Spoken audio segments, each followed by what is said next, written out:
Alright friends, तो welcome back. Indian society के course में आप सबका फिर से स्वागत है। अब हम आगे बढ़ते हैं। अब अपने जो टॉपिक है, हमारा यूपीएससी का जो सिलेबस है, उसके हिसाब से हम लोग जो है अब आगे बढ़ने की शुरुआत करते हैं। सबसे पहले salient feature of Indian society. Indian society के कुछ कुछ फीचर्स हैं, उन फीचर्स को हम लोग डिस्कस करेंगे। और वो कुछ फीचर्स जो हैं वो खाली इंडिया में ही हमको देखने को मिलते हैं, और जगह जो है हमको या तो नहीं देखने को मिलते हैं, अगर देखने को मिलते भी हैं तो बहुत ही कम लेवल पे देखने को मिलते हैं। तो इंडियन सोसाइटी का फीचर है एक, ठीक है, उसके बारे में हम लोग डिस्कस करते हैं। तो जो हम आप लोगों को सुना होगा, आप लोगों ने भी, कि यूनिटी इन डाइवर्सिटी की हम बात करते हैं। Unity in diversity, unity in diversity आप सब ने सुना होगा। तो ये हमारा एक फ़ीचर है, इंडियन सोसाइटी का एक फ़ीचर है। अब पहली बात, यूनिटी को समझ लेते हैं। यूनिटी क्या होता है? यूनिटी तो सिंपल सी बात है, सेंस ऑफ बिलोंगिंगनेस हो गया, सेंस ऑफ बिलोंगिंगनेस, ठीक है। और डाइवर्सिटी को अगर हम देखें तो डाइवर्सिटी का मतलब क्या है कि बहुत ज़्यादा डाइवर्स लोग रहते हैं। इसका मतलब ये है कि डिफरेंसेस तो हैं बट वो कलेक्टिव डिफरेंसेस हैं, कलेक्टिव डिफरेंसेस, ठीक है, कलेक्टिव डिफरेंसेस है। तो यूनिटी इन डाइवर्सिटी का मतलब सेंस ऑफ बिलोंगिंगनेस है। जो कलेक्टिव डिफरेंस है उसके अंदर यूनिटी हमको देखने को बोलते हैं, यूनिटी इन डाइवर्सिटी। इसकी बात मैं कर रहा हूँ, ठीक है। अच्छा, एक टर्म आता है, आप लोगों ने सुना होगा, यूनिफॉर्मिटी। यूनिफॉर्मिटी, यूनिफॉर्मिटी की बात नहीं कर रहा मैं अभी, क्योंकि यूनिफॉर्मिटी का मतलब होता है सिमिलैरिटी, सिमिलैरिटी, ठीक है। तो सिमिलैरिटी की बात नहीं कर रहे, ऐसा नहीं कि सारे लोग सिमिलर हैं, यूनिफॉर्म नहीं है, यूनिटी है, ठीक है। क्योंकि यूनिफॉर्मिटी ये सपोज करती है कि there are similarity in peoples, but unity ये सपोज नहीं करती कि सिमिलैरिटी है। तो पहली बात ये कॉन्सेप्ट क्लियर होना चाहिए कि इंडिया में यूनिफॉर्मिटी नहीं है, इंडिया में यूनिटी है, ठीक है। यूनिटी किसमें है? डाइवर्सिटी में। यूनिफॉर्मिटी डाइवर्सिटी में नहीं है, ठीक है। तो ये चीज़ हमारी क्लियर होनी चाहिए। तो यूनिटी इन डाइवर्सिटी, इसको ही जो है हम लोग आज की इस वीडियो में डिस्कस करेंगे अच्छे से। अब क्वेश्चन ये आता है कि यूनिटी इन डाइवर्सिटी तो है, बट इंडिया में ही ये क्यों पाई जाती है? पहली बात कि यूनिटी इन डाइवर्सिटी इंडिया में क्यों है, और why unity in Indian society, unity क्यों ही है हमारी सोसाइटी में, क्यों ही है। और हमारी सोसाइटी में कुछ तो ऐसा होगा जिसकी वजह से हमारी इंडियन सोसाइटी में यूनिटी है, ठीक है। जो हो सकता है यूएस की सोसाइटी में या यूरोपियन सोसाइटी में या मिडल ईस्ट की सोसाइटी में वो ना हो। तो इंडियन सोसाइटी में कुछ ऐसा, इंडिया में कुछ ऐसा है जिस वजह से यूनिटी हमको देखने को मिलती है। तो क्वेश्चन मैं ये बोल रहा हूँ आपको, why unity in Indian society, Indian society में यूनिटी क्यों है, ठीक है। उसके कारण जो है हम जो है देखने की कोशिश करते हैं। अब देखो, पहली बात तो एक हम एक फैक्टर देख सकते हैं कि इंडिया में जो शुरुआत से ही ट्रेडिशन रहा है वो अकोमोडेशन का ट्रेडिशन रहा है, ट्रेडिशन ऑफ अकोमोडेशन, ठीक है। अकोमोडेशन यानी कि जितने भी लोग आए इंडिया में, चाहे वो मुस्लिम्स इन्वेडर्स आए या क्रिश्चियनिटी आई, तो जितने लोग भी इंडिया में आए, तो इंडिया में प्रेजेंस था जिस ट्रेडिशन का, वो था ट्रेडिशन ऑफ अकोमोडेशन। जितने भी लोग आए उनको जो है अकोमोडेट कर लिया गया इंडिया में, ठीक है। तो हिंदुज़म की अगर हम बात करें, एविडेंस इन हिंदुज़म, तो हिंदुज़म क्या है? एक ओपन रिलीजन है ना। तो हिंदुज़म की ही बात करें, क्योंकि हिंदुज़म इंडिया में जो है पनपा है, तो Hinduism is a open religion. Hinduism क्या है? एक ओपन रिलीजन है जिसके अंदर अकोमोडेशन भी है, with accommodation. Hinduism open religion है जिसके अंदर अकोमोडेशन भी देखने को मिलता है। तो हिंदुज़म का ट्रेडिशन जब इंडिया में था, तो उस वजह से क्या हुआ? तो उस वजह से ये हुआ कि ट्रेडिशन अकोमोडेशन का हुआ, इसलिए जितने भी लोग थे वो अकोमोडेट होते गए। अच्छा, इसके बारे में और अच्छी सी जो क्लैरिटी है, वो एक बुक आती है, वाई आई एम आ हिंदू, ठीक है, बाय शशि थरूर। इस बुक में बता रखा है कि मैं हिंदू क्यों हूँ, वाई एम आई आ हिंदू, ठीक है। तो ट्रेडिशन ऑफ अकोमोडेशन, ये वाली पॉइंट को जो उन्होंने बहुत अच्छे से एक्सपैंड करके एक्सप्लेन किया हुआ है। उन्होंने हिंदुज़म के बारे में बता रखा है कि हिंदू होने के लिए कोई स्पेसिफिक रूल नहीं है कि आप ये करोगे तो आप जो है हिंदुज़म कहलाओगे, ठीक है, या आप कोई कोई पर्टिकुलर प्रैक्टिस करोगे तो ही आप हिंदुज़म हो। तो हिंदुइज्म बहुत ही फ्लेक्सिबल रिलीजन है और एक तरह से पर्सनल मैटर है लोगों का हिंदुइज्म में। एक बहुत ही अच्छा एग्जांपल उन्होंने दिया हुआ है कि जब शशि थरूर छोटे थे तो उनके पापा जो है मन नहा के आते थे, तौलिया लपेट के एकदम काम काम के आते थे और वो जो है पूजा करने लग जाते थे। पर वो जो शशि थरूर थे वो मतलब या तो लेटे रहते थे या बैठे रहते थे या अपना काम कर रहे होते थे। तो उनके पापा ने कभी उनको फोर्स नहीं किया कि हाँ भाई तू मेरे साथ पूजा कर। तो वो बताते हैं भाई वहाँ से जो शुरुआत हुई है वहाँ पे ये बताया गया कि आपको अपने हिसाब से रिलीजन को देखना है और रिलीजन आपका एक पर्सनल मैटर है। ठीक है, रिलीजन जो है आपका पर्सनल मैटर है, पहली चीज़। दूसरी चीज़ ये भी है कि हिंदुइज्म में उन्होंने बताया कि जैसे कि गॉड्स हैं, अब कितने गॉड्स हिंदुइज्म में ये भी डिफाइन नहीं है, क्योंकि हिंदुइज्म में इतनी फ्लेक्सिबिलिटी कि आप अपने गॉड को खुद जो है डिटरमाइन कर लो। अगर आपको लगता है कि मेरे गॉड जो हैं एक एलिफेंट फेस के हैं तो आप बिल्कुल उनको कर लो। अगर आपको लगता है कि अगर आपके गॉड जो हैं बांसुरी बजाते हैं और आपके गॉड जो हैं वो गांव में रहते हैं तो बिल्कुल आप करो। या आपको लगता है कि अगर आपके गॉड जो हैं एकदम मतलब वॉरियर क्लास से हैं तो आप उनको भी कर लो। ठीक है, या आपको लगता है कि आपके जो वो हैं गॉड हैं वो मेडिटेशन में लगे रहते हैं तो बिल्कुल आप उनको इमेजिन कर लो। ठीक है, तो कुछ ऐसा स्पेसिफिक नहीं है कि आपके गॉड कैसे हैं, जैसे भी आपके गॉड है वो आपके आपके पर्सनल इंटरप्रिटेशन का है। इसलिए कुछ बोलते हैं ना 5 करोड़ हैं, कुछ बोलते हैं 55 करोड़ हैं, कुछ बोलते हैं 555 करोड़ हैं, कुछ बोलते हैं भाई 5 भगवान है, कुछ बोलते हैं 10 भगवान है, कुछ बोलते हैं एक भगवान है। देखो कोई भी इसमें स्पेसिफिक चीज़ नहीं है। तो मैं यहीं से बता रहा हूँ कि ट्रेडिशन ऑफ अकोमोडेशन शुरुआत से हिंदुइज्म में रहा है और इंडियन कल्चर में रहा है ये चीज़ कि अकोमोडेशन का कल्चर शुरुआत से ये रहा है। ठीक है, तो आपको जैसे भी गॉड मानना है, जिस तरह से भी आपको उनको प्रे करना है आप उनको कर सकते हो। ठीक है, एक चीज़ और दूसरी चीज़ ये भी है कि इसमें जैसे बुद्धिज़्म आया, आप लोगों ने सुना होगा इंडिया में बुद्धिज़्म का राइज होता है। और बुद्धिज़्म का राइज होता है कि हिंदुइज़्म के ऑर्थोडॉक्सी को वो चैलेंज करते हैं। ठीक है, तो उस चीज़ को भी क्या किया हिंदुइज़्म ने हमारे ट्रेडिशन ऑफ अकोमोडेशन में, उस चीज़ को अपोज नहीं किया कि why you are raising a voice, आप जो है वॉइस क्यों उठा रहे हो हमारे खिलाफ, है ना। क्योंकि आप खुद इमेजिन करो ज़रा कि कोई एक सोसाइटी में कोई क्लास जो है अगर डोमिनेट कर रही है और उसके खिलाफ कोई कोई बोल रहा है, जैसे बुद्धिज़्म में गौतम बुद्ध ने बोला, तो इंडिया के केस में ट्रेडिशन ऑफ अकोमोडेशन था। ठीक है, क्योंकि हमारा कल्चर ही ऐसा था, ट्रेडिशन ऑफ अकोमोडेशन था, क्योंकि हमारे हिंदुइज्म में एक ओपन रिलीजन है। इसीलिए उन्होंने इस चीज़ को एक्सेप्ट किया कि ओके डाइवर्स व्यू पॉसिबल हैं, बिल्कुल पॉसिबल हैं। और डाइवर्स व्यू अगर पॉसिबल है तो गौतम बुद्ध को बिल्कुल राइट मिलता है कि वो कोई भी वॉइस को रेस करें और वो उनकी पर्सनल चॉइस है जो वो करें।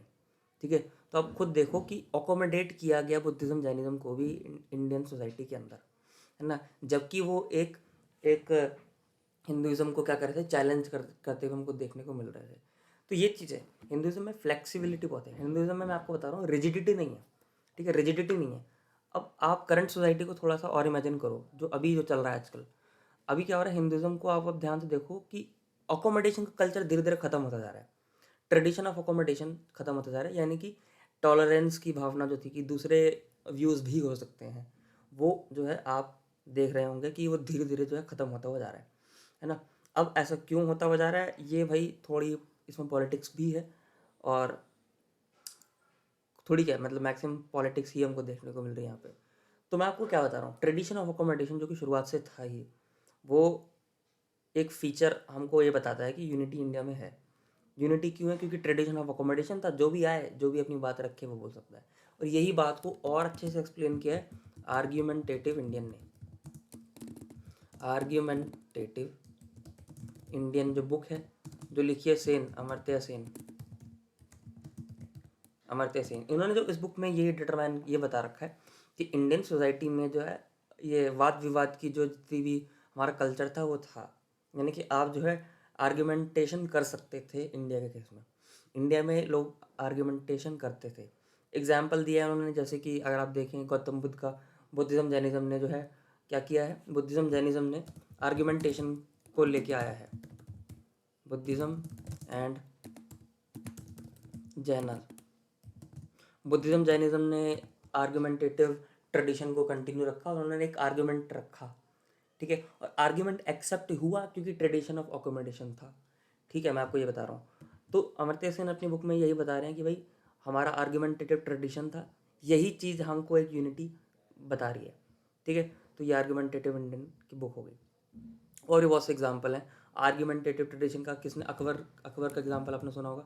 अकबर ने क्या बनाया था, अकबर ने डाइवर्स व्यू को, जितने भी अलग अलग डाइवर्स व्यू थे सोसाइटी के, उन्होंने उस चीज़ को इकट्ठा किया और उससे एक दूसरा रिलीजन बनाने की कोशिश कर रहे थे, दीन ए इलाही। ठीक है, तो अकबर ने भी क्या किया, जितने भी डाइवर्स एलिमेंट्स थे सोसाइटी के अंदर उनको उन्होंने अकोमोडेट करने की शुरुआत करी। ठीक है, उसको उन्होंने बोला कि भैया आप आइए और आप अपनी बात को रखिए। ठीक है, आप अपनी आपके जितने भी पॉजिटिव पॉइंट्स होंगे उससे हम एक दूसरा रिलीजन बनाएंगे। ठीक है, तो ये वाली बात है। तो ट्रेडिशन ऑफ अकोमोडेशन, तो ये 2 बुक मैंने आपको बताई, why I am Hindu, Shashi Tharoor, argumentative Indian. ये वाली बुक चाहे आप कोट करें ना करें, बट ये वाली बुक को एग्जाम में कोट करके भी आएंगे तो जो है एक अच्छा रिजल्ट आपको मिलेगा।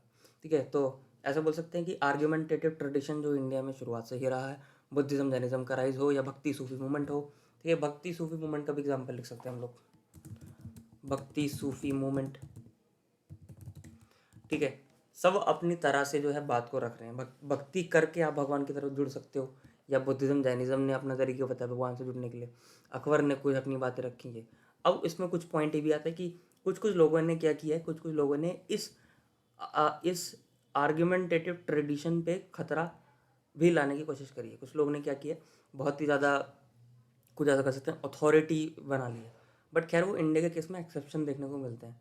कुछ लोग का ये आर्गूमेंट रहता है कि मुस्लिम इन्वेडर्स आए, मुस्लिम इन्वेडर्स ने क्या किया, मतलब कैप्चर करने लग गए और उन्होंने बहुत रिजिडिटी फैला दी और ऐसा वैसा कर दिया। बट इस बुक में ये लिखा हुआ है आर्गूमेंटेटिव इंडियन में कि वो दोज वर एक्सेप्शंस ओनली। मतलब अगर आप देखो कि इंडिया के कल्चर को, अकोमोडेशन वाले कल्चर को कितने लोगों ने जो है डिसमेंटल करने को, तोड़ने की कोशिश करी, तो वो एक औरंगज़ेब का नाम लेते हैं और या तो मोहम्मद बिन कासिम का नाम ले लेंगे या गोरी का नाम ले लेंगे। ठीक है, गोरी का नाम ले लेंगे। अच्छा, इसके अलावा किसका नाम लेंगे, इसके अलावा तो मेरे हिसाब से 3-4 और नाम ले लेंगे ज़्यादा था, बस इतना ही। बट इस बुक में लिखा कि भाई दे एक्सेप्शन हर जगह होते, ये भी एक्सेप्शन थे। बट इन्होंने और उन मुस्लिम रूलर्स को हाईलाइट किया है जिन रूलर्स ने इंडिया के ट्रेडिशन ऑफ अकोमोडेशन को कंटिन्यू किया है। ठीक है, तो अकबर का इसमें एक नाम आ जाता है। अगर आप देखो कि ऐसा नहीं है कि भाई मुस्लिम इन्वेडर इंडिया में आए तो उन्होंने जो है खाली इस्लाम को ही जो है प्रोपोगेट किया और हिंदुज़म की स्टडी उन्होंने नहीं करी या इंडियन कल्चर को उन्होंने नहीं समझा। ठीक है, तो अगर हम बात करें दारा शिकोह की, दारा शिकोह जो औरंगज़ेब का ब्रदर था, उसने तो वही पूरी संस्कृत की स्टडी अच्छे से करी हुई थी। पहली चीज़, एक अगर आप देखोगे पठान्स ऑफ बंगाल, पठान जो बंगाल में हुआ करते थे, इन्होंने तो अगर आप थोड़ा सा देखें तो इन्होंने ट्रांसलेशन कराया था रामायण महाभारत का। ठीक है, और भी बहुत सारे आपको रूलर्स मिलेंगे, मुस्लिम रूलर्स, जिन्होंने हिंदुज़म की जो है स्टडी अपने तौर पे करी थी। ठीक है, तो इंडियन कल्चर हिंदुज़म नहीं है, ये बात याद रखना। पहली चीज़, इंडियन कल्चर जो अभी हमको देखने को मिला है वो कंपोजिट कल्चर है। ठीक है, उसमें डाइवर्स एलिमेंट्स हैं इंडिया के। तो मैं खाली हिंदुज़म पे फोकस नहीं कर रहा हूँ। हिंदुज़म एक ऐसा रिलीजन जो ओपन रिलीजन था, जिसने ट्रेडिशन ऑफ अकोमोडेशन की शुरुआत करी। मैं ये बता रहा हूँ आपको, ट्रेडिशन ऑफ अकोमोडेशन की शुरुआत करी। क्योंकि हिंदुज़म में आपको देखो, हिंदुज़म की केस में आपको कोई एक बुक भी नहीं मिलती, कोई ऐसी बुक जो क्लेम करे कि यही पढ़ लोगे तो आप हिंदुज़म में, इसके अलावा कुछ पढ़ोगे तो वो हिंदुज़म में नहीं आता। ऐसा कुछ नहीं है। तो भगवत गीता लोग बोलते हैं, बट भगवत गीता के अलावा पुराण भी हैं, उसके अलावा उपनिषद भी हैं, वेदांता भी हैं, बहुत सारी चीज़ें हैं। ठीक है, मतलब कोई एक हॉली टेक्स्ट भी एक नहीं है। बाकी दूसरे इस्लाम में देखो तो आपको कुरान शरीफ दिखेगा, बाइबल क्रिश्चियनिटी के केस में दिखेगा, बट हिंदुज़म के केस में कोई एक पर्टिकुलर नहीं दिखेगा। और पर्टिकुलर नहीं दिखेगा, इसका मतलब यही है कि उनको एक तरह से फ्लेक्सिबिलिटी दे रखा था, ओपन रिलीजन था कि आप देख लीजिए कि आपको किस चीज़ को फॉलो करना है, पहली चीज़। अच्छा, फ्लेक्सिबिलिटी मैं बताता हूँ, ये argumentative tradition, Buddhism Jainism Akbar, ये तो ठीक है, बट जो हमारे टेक्स्ट हैं जैसे वेदा हो गए, वेदा के अंदर भी आर्ग्यूमेंटेशन है। वेदा के अंदर भी आर्ग्यूमेंटेशन कैसे? क्योंकि वेदा अगर आप पढ़ोगे तो वेदा की जब एंडिंग हो रही है ना, एंडिंग ऑफ वेदा, तो उसमें क्वेश्चन उठाया गया है। एंडिंग ऑफ वेदा में क्वेश्चन ये उठाया गया कि क्या ये धरती किसने बनाई? मतलब सब रिलीजन अपने आप को क्लेम करते कि इसने बनाई, उन्होंने बनाई, बट वेदा ये बोलता है कि ये धरती किसने बनाई ये हमको भी नहीं पता। वेदा ने साफ साफ क्लियर करके बोल दिया कि उन्होंने खुद क्वेश्चन अपने ऊपर ही उठा दिया कि भाई सब कुछ ठीक है, but we are not here to discuss कि मतलब हम भी पूरे तरह से क्लेम नहीं कर सकते हैं, ठीक है। तो आप ये भी चीज़ देख सकते हैं इस वेदा के केस में कि एंडिंग ऑफ वेदा में क्वेश्चन उठा देगी कि who is really the creator, कि क्रिएटर रियलिटी में कौन है, इस पे भी जो है लास्ट में जो क्वेश्चन उठाया गया, ठीक है। तो यानी कि आर्ग्यूमेंटेशन का जो ट्रेडिशन था वो हमारे टेक्स्ट में भी दिखा है, हमारे आपको मूवमेंट्स में भी देखने को मिलेगा, और ये सब लोग क्या करते गए, धीरे धीरे अकोमोडेट होते गए। मैं आपको ये बता रहा हूँ। और ये वाला जो फैक्ट है, ये शायद 2015 में एक क्वेश्चन भी आया था जीएस में कि इंडियन कल्चर जो है अभी तक सस्टेन क्यों होता हुआ आया है। इंडियन कल्चर अभी तक सस्टेन क्यों होता हुआ है, क्योंकि उसमें से एक फैक्टर ये भी है कि ट्रेडिशन ऑफ आर्ग्यूमेंटेशन का जो ट्रेडिशन है वो शुरुआत से ही इंडिया के केस में रहा है, ठीक है। तो ये सारे पॉइंट है, आपको अपनी नोटबुक में नोट डाउन करते जाना है। मैं तो ऐसे ही लिखता जा रहा हूँ बस, ठीक है, ऐसे ही बस रैंडमली लिखता जा रहा हूँ, बट इस चीज़ को नोट करना आपको ज़रूरी है। ये वाली बुक में क्या क्या लिखा है मैंने आपको बता दिया। बुद्धिज्म जैनिज्म हो गए, अकबर भक्ति मूवमेंट हो गए, वेदा कैसे एंड हो रही है, इस चीज़ पे बात कर ली गई है, ठीक है। तो ये आर्ग्यूमेंटेटिव इंडियन बुक है। वैसे ये बुक आप लोग पढ़ना चाहे तो पढ़ सकते हैं, बट ये बहुत कॉम्प्लेक्स बुक है, और मैंने इसको जब पढ़ा तो इसकी इंग्लिश बहुत ही कॉम्प्लिकेटेड लिखी हुई है, बहुत ही ज़्यादा कॉम्प्लिकेटेड। तो ये चीज़ है। तो इस बुक में बस यही बताया गया कि इंडियंस को बोलना पसंद है, इंडियंस को आर्ग्यूमेंट करना बहुत पसंद है, और यही आर्ग्यूमेंट करना, बोलना, अपनी बात को रखना, यही चीज़ जो है इंडियन कल्चर को सस्टेन करते हुए आई है कि सबको बात बोलने का, आर्ग्यूमेंट रखने का रहता है, और ट्रेडिशन ऑफ अकोमोडेशन जो कि रहा है इंडिया के केस में, इसीलिए इंडियन कल्चर जो है अभी तक सस्टेन रहता हुआ है। अब आप थोड़ा अभी देखें कि क्या अभी जो है सब लोग अपनी बात को रख पाते हैं। अपोजिशन को ही देख लो आप, अगर करंट पार्टी की अपोजिशन को देख लो, वो लोग भी अपनी बात को जो है नहीं रख पा रहे हैं, ठीक है। ये बात मैं भी नहीं बोल रहा हूँ, ये प्रताप भानु मेहता की अगर आप स्पीचेस सुनेंगे, प्रताप भानु मेहता बहुत ही अच्छे पॉलिटिकल एक्सपर्ट है जो इंडिया के ऊपर रिसर्च करते हैं, तो और वो अशोका यूनिवर्सिटी के वाइस चांसलर भी रह चुके हैं। तो प्रताप भानु मेहता, मैं नाम लिख देता हूँ, प्रताप भानु मेहता, तो इन्होंने भी इस चीज़ को हाईलाइट किया हुआ है, और ये एक एक्सपर्ट है। देखो मैं अपनी टिप्पणी नहीं दे रहा हूँ इस केस में, प्रताप भानु मेहता ने भी इस चीज़ को बोला है कि अभी अपोजिशन के केस में क्या हो रहा है कि उनको अपनी आर्ग्यूमेंटेटिव ट्रेडिशन को, अपनी बात को रखने का मौका नहीं मिल पा रहा है, पहली चीज़। और उन्होंने ये भी बताया, जैसे कि अब आरएसएस की अगर हम बात करें, क्योंकि मैं बात नहीं कर रहा हूँ, ये भी भानु प्रताप मेहता ने ही बोला है, ठीक है। उनका ये मानना है कि आरएसएस जो है, आरएसएस ने यूनाइट तो कर दिया है, हिंदुज़म को यूनाइट तो कर दिया है कि हिंदू यूनाइट हो जाएंगे और नंबर्स बढ़ जाएंगे, ठीक है। और हम मतलब मैंने आजकल ये भी देखा कि बहुत से लोग मतलब जो अनएम्प्लॉयड हैं, और मतलब जिनके पास कोई काम नहीं है, बट वो स्टिल क्या कर रहे हैं, इंस्टाग्राम पे, फेसबुक के शॉर्ट्स पे जा के लिख रहे हैं कि यस आई एम हिंदू, जय श्री राम एंड ब्ला ब्ला ब्ला, ठीक है। तो ये सब वो क्यों कर पा रहे, ये क्यों कर रहे हैं, क्योंकि आरएसएस जो है एक जो ऑर्गेनाइजेशन है जिसके अंदर डिसिप्लिन बहुत है, बहुत अच्छी बात है।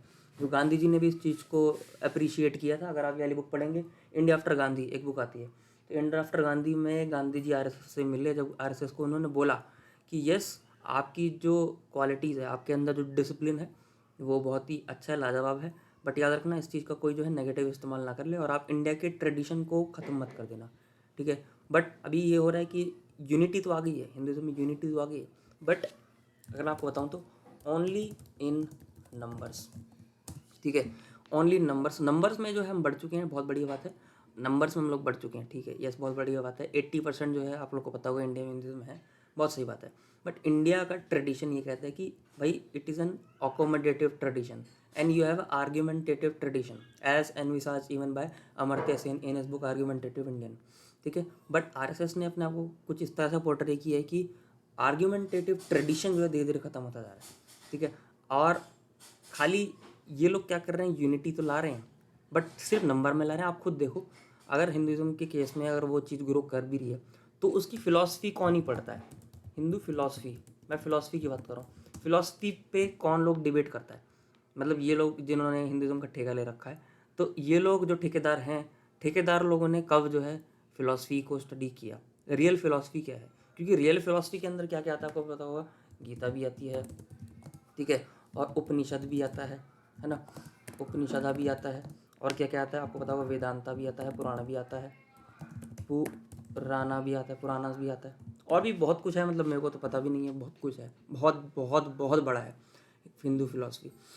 बट ये वाला जो हमारा ऑर्गेनाइजेशन है वो फिलॉसफी की तो बात नहीं कर रहा है, वो खाली नंबर्स की बात कर रहा है, क्योंकि नंबर्स बढ़ेंगे तो खाली नंबर्स बढ़ने से एक वोट बैंक हमारा क्रिएट हो जाएगा, और वोट बैंक क्रिएट होगा तो उससे ये होगा कि अब पॉलिटिक्स में जो है पावर आपके पास रहेगी। ठीक है, तो खाली आप लोग देखो, खाली एक वोट बैंक के चक्कर में हमारा एक ट्रेडिशन, जो कि ट्रेडिशन ऑफ आर्ग्यूमेंटेशन था और अकोमोडेशन का था, वो धीरे धीरे जो है समापन समारोह की तरफ जा रहा है। ये बात मैंने नहीं बोली, ये बात बोली है भानु प्रताप मेहता। कहाँ बोली है मैं बताता हूँ, इनका यूट्यूब देख लेना। ठीक है, इनका यूट्यूब देख लेना, यूट्यूब उसमें सर्च कर देना भानु प्रताप मेहता RSS। ठीक है, 1 घंटे का वीडियो है और उन्होंने काफ़ी अच्छे से बता रखा है। जिसको और अच्छे से जानना है तो ये जान सकता है कि खाली यूनिटी जो बढ़ रही है नंबर्स में बढ़ रही है, और फिलॉसफी की जो है कोई बात नहीं कर रहा है। ठीक है, और यही दर्शाता है कि इनके अंदर RSS के अंदर कितनी ज़्यादा आपको इनसिक्योरिटी देखने को मिलेगी वोट बैंक्स के केस में, इनसिक्योरिटी। बट इसमें इन्होंने खाली इनकी नेगेटिव नहीं दर्शाई, पॉजिटिविटी भी बताया कि भाई जब दूसरी पार्टीज भी थी पावर में, तब क्या था, ये लोग तब भी काम कर रहे थे, और जब ये लोग पार्टी में हैं ये लोग तब भी काम कर रहे हैं, मतलब काम तो इन्होंने हमेशा किया ही किया। ठीक है, तो ये इनका पॉजिटिव है। बट नेगेटिव के केस में ये कि हमारा ट्रेडिशन ऑफ अकोमोडेशन, इस चीज़ को वो जो है क्या करते जा रहे हैं, ख़राब करते हुए जा रहे हैं। तो ट्रेडिशन ऑफ आर्गूमेंटेशन ये एक रीज़न है जो कंटिन्यू कर रहा है why unity in Indian society. Unity इसीलिए ही है, और ये मैंने 2 बुक आपको बताई, ये 2 बुक विथ स्कॉलर, और ये एक और स्कॉलर मैंने आपको बताया, 3 स्कॉलर तो मैंने आपको खाली इसी में बता दिए। ठीक है, तो ये सारी बातें हैं जो आप लोग अपने एग्ज़ाम में लिख के आ सकते हैं, why unity in Indian society. तो ये पहला पॉइंट होगा कि यूनिटी हमको क्यों देखने को मिली। तो अब देखो, ये वाला चीज़ क्या कहीं और था, ये वाला चीज़ कहीं और नहीं था। ठीक है, इसलिए इंडिया के केस में हमको जो है यूनिटी देखने को मिलती है। US में ऐसा नहीं था, ट्रेडिशन ऑफ अकोमोडेशन नहीं था। ठीक है, अगर आप एक क्रिश्चियन हो और अगर आप बाइबल को फॉलो नहीं कर रहे हो तो यू आर नॉन क्रिश्चियन। ठीक है, आप मतलब उनके उनके जो पॉइंट्स है उसके आप खिलाफ जा रहे हो। बट अगर लेटर से मैं गीता को फॉलो नहीं करता हूँ, ठीक है, तो इसका मतलब ये नहीं कि मैं हिंदू से बाहर हो जाऊँगा, है ना। मैं हो सकता है वेदांता फॉलो कर लूँ, मैं हो सकता है पुराना फॉलो कर लूँ, मैं हो सकता है उपनिषद फॉलो कर लूँ, या हो सकता है कि मैं जो है मैं नास्तिक बन जाऊँ। ठीक है, नास्तिक बन जाऊँ, और नास्तिक होना भी हिंदुज़म ने बोला था कि यस, नास्तिक होना भी हिंदू होना ही होता है। उसको बोलते हैं लोक साया, ऐसा कुछ बोलते हैं, मेरे को नाम याद नहीं आ रहा। लोक साया फिलॉसफी बोलते हैं, तो वो एग्जैक्ट नाम पता नहीं मेरे को क्या है, कुछ ऐसे ही है, लोक करके ये लोक। ठीक है, लोक साया फिलॉसफी, जो जो एथिस्ट होते हैं, जो भगवान में नहीं मानते, वो भी हिंदुज़म में आते हैं। अब आप खुद देखो कि जो एथिस्ट हैं, जो भगवान में नहीं मानते, वो अगर ये बात अपने कहीं घर पे या इधर उधर रखते हैं कि हम नहीं मानते किसी भी, मतलब लेटर से कोई भी XYZ गॉड को जो हिंदुज़म में है, तो आजकल क्या हो रहा है, रिजिडिटी इतनी ज़्यादा कि फोर्स किया जा रहा है कि आप मानिए, आप जो है इस चीज़ को मानिए, आप ये ट्रेडिशन करिए, है ना। बट वो लोग खुद भूल जाते हैं, हिंदू फिलॉसफी तो ऐसा कुछ बोलते ही नहीं है।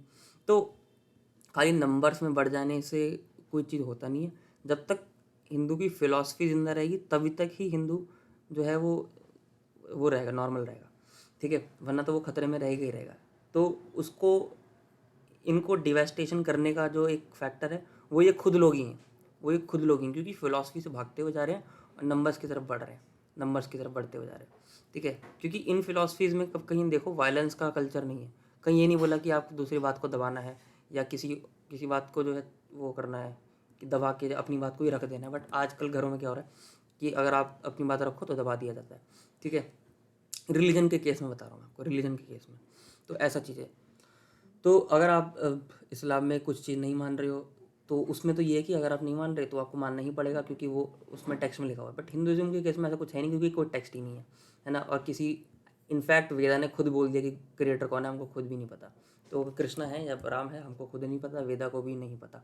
ठीक है, तो ये चीज़ें हैं। बाकी सोशल मीडिया पे तो खैर चलती रहती चीज़ें कि ये हो गया, वो हो गया, मैंने वो बना लिया, ये बना लिया। ठीक है, तो मैं तो एक्सपर्ट्स की बात कर रहा हूँ, आर्ग्यूमेंटेटिव इंडियन अमर्त्य सेन और वाया में हिंदू शशि थरूर, ये लोग एक्सपर्ट हैं अपनी अपनी फील्ड में।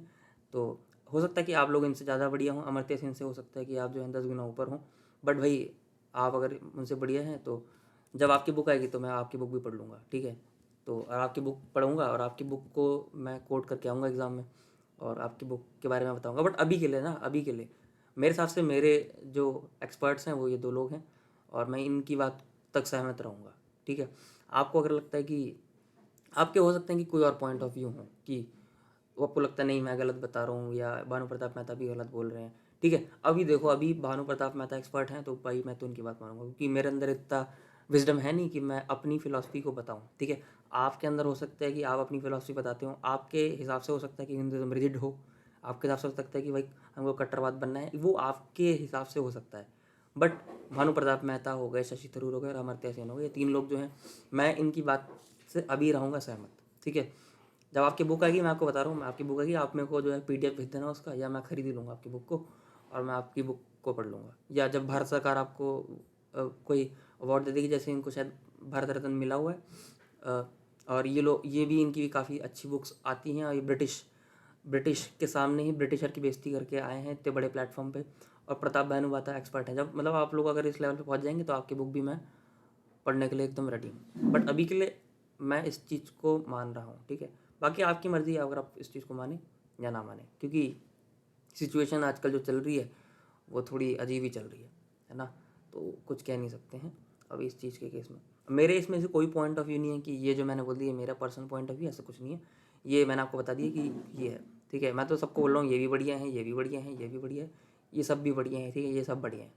ठीक है, मेरे को बस मतलब है अपने एग्ज़ाम निकालने से, आपके एग्ज़ाम निकालने से बस। बाकी कौन क्या है कौन क्या नहीं, उससे मेरे को मतलब नहीं। ठीक है, तो मैं अभी के लिए इनकी तरफ से यस करता हूँ, इन दो की तरफ से यस करता हूँ, इनकी तरफ से यस करता हूँ, ये पॉइंट को एकदम यस करता हूँ। बाकी पॉइंट जब आएगा तब के तब देख लेंगे।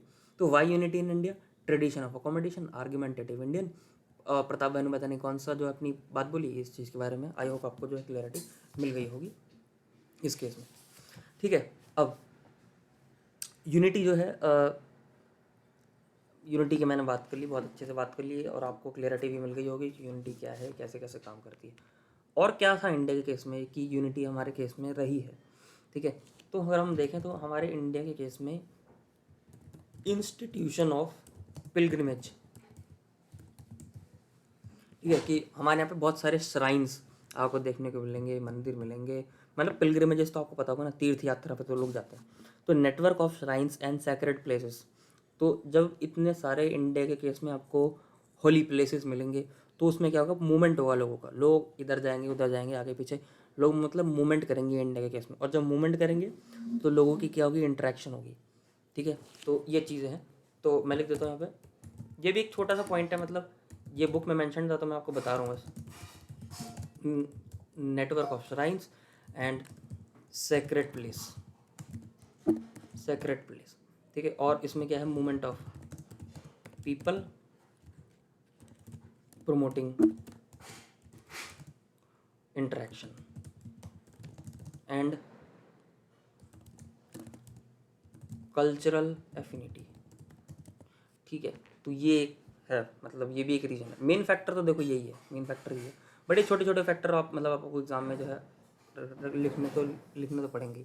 तो ट्रेडिशन ऑफ अकोमोडेशन है, और इंस्टीट्यूशन ऑफ पिलग्रिमेज है, कि भाई तीर्थ यात्रा पे लोग जाते थे तो लोग एक दूसरे से मिलते थे, ये है। और दूसरी कंट्री में ऐसा नहीं होता होगा। ठीक है, अब एक है हमारा ट्रेडिशन ऑफ इंटरडिपेंडेंस।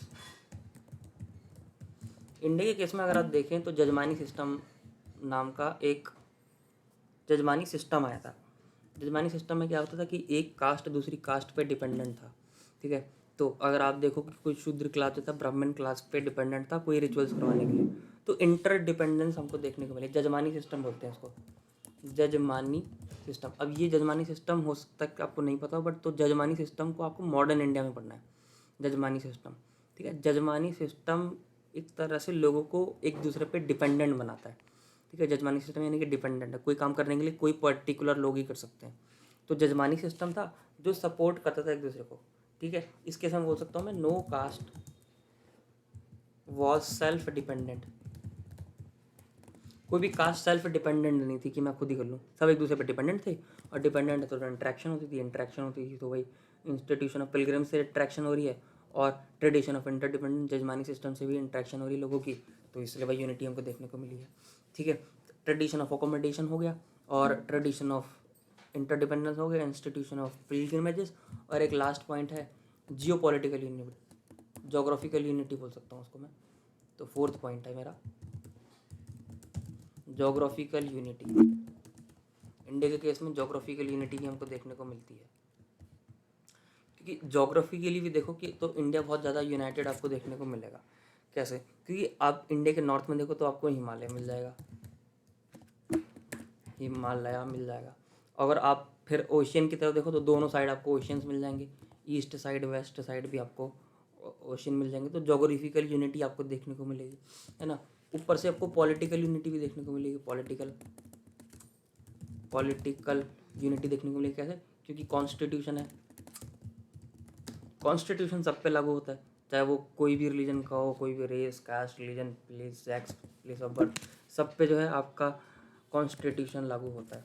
ठीक है, ये तो खैर बहुत सारी कंट्री में पॉसिबल हो सकता है। ठीक है, ये बात हर जगह पॉसिबल नहीं होती है कि मतलब हम जोग्राफिकली यूनाइटेड हैं, तो ये भी ठीक है, एक फैक्टर हो सकता है, बहुत ही छोटा फैक्टर है। मेन फैक्टर तो ऊपर के 3 हैं और सबसे बड़ा फैक्टर जो मैंने आपको सबसे पहले बताया वो है। ठीक है, तो ये सारी चीज़ें हैं।